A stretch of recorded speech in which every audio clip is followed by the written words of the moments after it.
My baby cousin went on a rampage during a birthday party after I had been watching her the whole time I was there, and her aunt dared to say it was my fault because I wasn't keeping an eye on her kid. I want to start by saying that I absolutely love my baby cousin, Lily. She's one of my favorite people in the world, and I see her as more of a little sister than a cousin. But during a recent family gathering, things got a little tense, and I'm left wondering if I handled the situation poorly. I'm 24F and part of a large, joint family with grandparents, aunts, uncles, and plenty of cousins. Since I work in another state, I only see everyone during holidays or special events. Being the oldest of my generation, I've always been close to my younger cousins, especially Lily, who's just 4 years old. We have a 2-decade age gap, but I adore her and babysit whenever I can. She's very attached to me and even sees my mom as a second mother. Recently, I attended my younger brother's birthday party, a rare chance to relax and catch up with family after a stressful year. Lily was there, of course, and as the youngest cousin, she didn't have any playmates her age. Naturally, she gravitated toward me. She kept pulling me away from the table to join her games, and I happily played with her for a while. When it was time for dinner, I even fed her because she refuses to eat unless it's from her mom, my mom, or me. After making sure she was settled, I handed her off to my grandma so I could grab a plate of food and enjoy the meal. I honestly thought she'd nap or play outside in the garden. But when I came back, I found chaos. Lily had pulled at the tablecloth, spilling several dishes and creating a huge mess. She was crying because my aunt, her mother, had started scolding her, and the whole scene had become a disaster. Later, my aunt came up to me and, in a very pointed tone, said I should have kept an eye on Lily. She implied that the mess was my fault, essentially blaming me for not watching her. I was so shocked that I didn't know how to respond at first. But then I told her, as calmly as I could, that Lily is not my responsibility. She is her mother, and it's ultimately her job to look after her.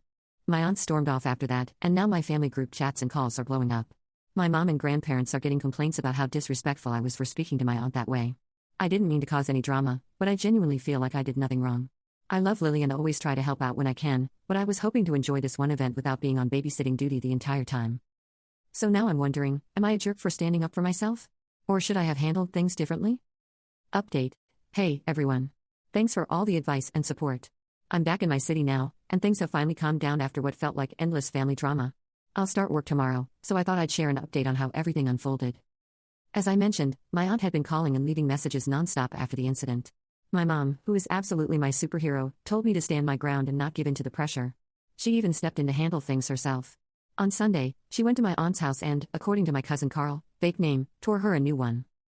Apparently, my mom didn't hold back. She called out my aunt's behavior, her deadbeat husband, and her overly controlling parenting style. It turns out, my aunt has been clashing with pretty much everyone in the family, collecting grudges like Pokemon cards. I hadn't realized how bad things had gotten since I've been away for work. Here's some context I learned later. Lily had a few health scares as a baby, which led my aunt to become a full-blown helicopter mom. She barely lets Lily out of the house unless it's to visit our family. Even her preschool is run by my uncle, aunt's brother, and my aunt pulls her out of school whenever she feels like it.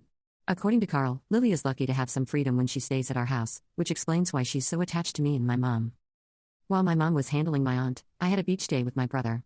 It was just the two of us, and we had the best time eating ice cream and building sandcastles. It felt nostalgic, like revisiting our childhood memories of living by the coast. It also made up for not celebrating his birthday properly due to all the chaos. Monday was a relaxed day at home with my cousins. My grandma even brought Lily over so I could say goodbye before heading back. Getting her out of my aunt's house was apparently a battle in itself, but I'm so grateful I got to spend a few hours with her. She's such a joy, and I'll miss her terribly. Now, for the funny bit, Carl called me shortly after I posted my original story. His exact words? "Breaking out of the prison, are we? Right behind you, sis." He's been cracking jokes about the whole situation ever since, which has definitely lightened the mood. As for my aunt, she's still trying to stir up drama, but most of the family is on my side. Once the truth came out, it became clear that her accusations about me neglecting Lily were ridiculous. Everyone knows how much I adore Lily, and I've always been there for her when I could. After reading all the comments and advice, I've decided not to apologize. I would have considered it just to keep the peace, but she's blown this so far out of proportion that it's not worth it. My mom has told her to stop acting like a child and quit spamming the family group chats. Her words, not mine. At this point, I'm putting the drama behind me. Almost everyone in the family has reassured me that I did nothing wrong, so I'm moving forward with a clear conscience. Thank you again to everyone who helped me see this situation clearly. I truly appreciate it.